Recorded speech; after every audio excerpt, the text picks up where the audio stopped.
says, and God spake unto Noah and to his sons with him, saying, and I, behold, I establish my covenant with you, with your seed after you.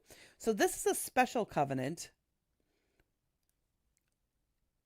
And this is verse 8 through 9. So this is God's special covenant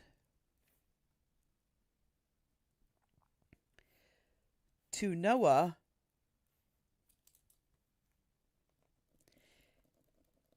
and his sons. He says to Noah, to you and your sons, to your seed, to Noah and his sons. Give me Jesus.